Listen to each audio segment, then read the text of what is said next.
The Council of Worlds had maintained perfect peace for 3 millennia. Ships carrying diplomatic envoys moved freely between star systems, trade routes flourished across the galaxy, and conflicts were resolved through negotiation rather than violence.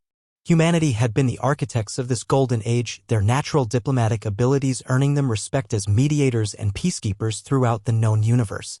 Admiral Marcus Reed stood before the massive viewing port of the flagship Vengeance, watching the swirling nebula that concealed the Zephyrian fleet.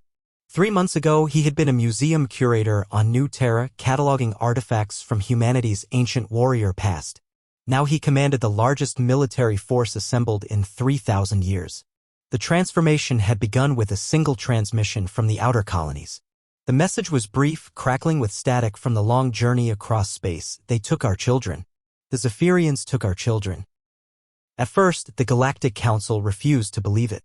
The Zephyrian Empire, though militaristic, had signed the sacred accords like every other civilization.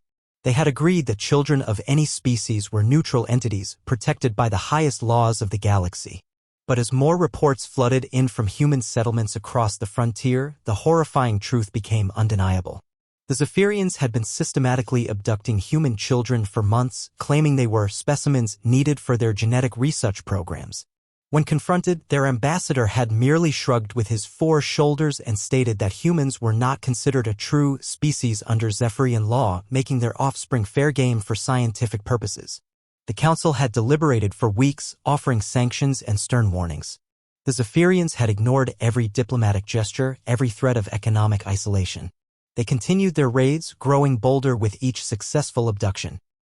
Videos reached Earth showing human children in crystal cages, their eyes wide with terror as alien scientists performed experiments on them. That was when something ancient awakened in humanity. Professor Elena Vasquez, Earth's leading xenobiologist, had been the first to voice what everyone was thinking. We spent 3,000 years believing we had evolved beyond our primitive nature, she had told the emergency session of the Human Alliance. But they have forgotten something important about our species. We are not just diplomats and peacekeepers. We are also apex predators. The mobilization had been swift and terrifying. Shipyards that had produced nothing but cargo vessels for centuries began constructing warships. Scientists who had devoted their lives to healing and exploration turned their genius toward weapons of unimaginable power. The galaxy watched in stunned silence as humanity shed its peaceful facade like a snake shedding its skin. Reed's second-in-command, Captain Torres, approached with a grim expression. Admiral, we've received confirmation from our infiltration teams. The children are being held in the Zephyrian stronghold on Kepler 442b. 237 of them, ages 5 to 15. The Admiral's jaw tightened. His own daughter was among the missing. 7-year-old Emma with her bright smile and endless questions about the stars.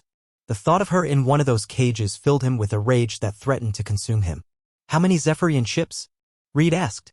Approximately 15,000, including their dreadnoughts. They've pulled back their entire fleet to protect the facility. Intelligence suggests they're planning to use the children as leverage in negotiations. Reed turned from the viewport, his eyes cold as the vacuum of space. They don't understand us at all, do they? They think we'll negotiate for our children's lives. The captain remained silent, knowing the weight of what was coming. Signal the fleet, Reed commanded.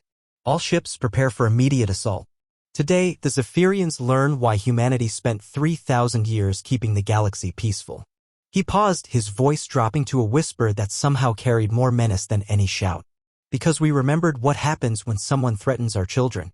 The war for the children had begun.